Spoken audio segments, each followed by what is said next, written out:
இங்கே ஒரு பொண்ணு வேலை வேலைக்குதாங்க சோகத்தில் வந்து அழுதுட்ருக்கா. அப்படி அழுதுட்டுருக்குள்ள நூடுல்ஸ் வந்து ஒன்று விழுது. அந்த நூடுல்ஸை பார்த்து ஷாக் ஆயிடுறா. அதை எடுத்து சாப்பிட்டு பார்க்குறா எப்படி தான் இருக்குன்னு சொல்லி. சாப்பிட்டு பார்த்தா அவ்வளோ டேஸ்ட்டாக இருக்குது. அதை பார்த்துட்டு ஷாக் ஆகிட்டு அவங்க பாட்டிக்கு ஒரு பவுலில் ஃபுல்லாக சாத்தி தரா அழுது.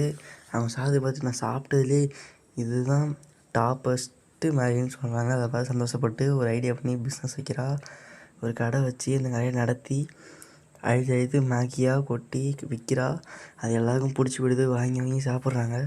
அப்படி நூடுல்ஸ் கம்மியாகிடுச்சுன்னா ஓரமாக போய் பேக்கெட் வச்சு அழுது அப்போ நூடுல்ஸ் கொண்டு வந்து விற்றுக்கிட்டே இருக்கா.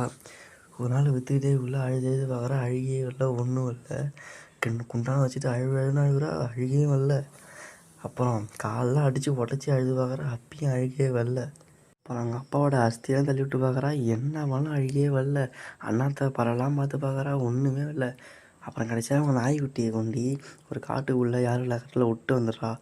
அப்போ தான் காரில் உள்ள அழுக வருது. திரும்பவும் பழைய மாதிரியே பிஸ்னஸை ரன் பண்ண ஆரம்பிச்சிடுறா. சூப்பராக ஓடிட்டுருக்கு. முன்னைய விட இப்போ நல்லா கஸ்டமர் அதிகமாக வந்துட்டாங்க. குண்டா வச்சு விற்றுட்ருக்கா. எல்லோரும் வாங்கி வாங்கி டேஸ்ட்டாக இருக்குன்னு சொல்லி சாப்பிட்றாங்க. அப்படி தான் பெரிய பிஸ்னஸ் மேனோட ஒரு டீல் பண்ணுறா. அந்த டீல் என்னென்னா 2 பேரும் சேர்ந்து பிஸ்னஸ் பண்ணலான்னு சொல்லி ஒரு பெரிய கடை வைக்கிறாங்க பஜாரில். அந்த கடையும் நல்லா ஓடிக்கிட்டுருக்கு. அவள் எப்போல்லாம் மேகி காலியாகுதோ அப்போல்லாம் குண்டான தூக்கிட்டு வந்து அழுதுட்டு நிற்பா. அவங்க நாய் ஃபோட்டோவை பார்த்துக்கிட்டே அழுவா. அழுதுகிட்டே இருக்கக்குள்ள அப்படியே கொஞ்சம் கீழே பார்த்தீங்கன்னா அந்த பாட்டி ஃபோட்டோ.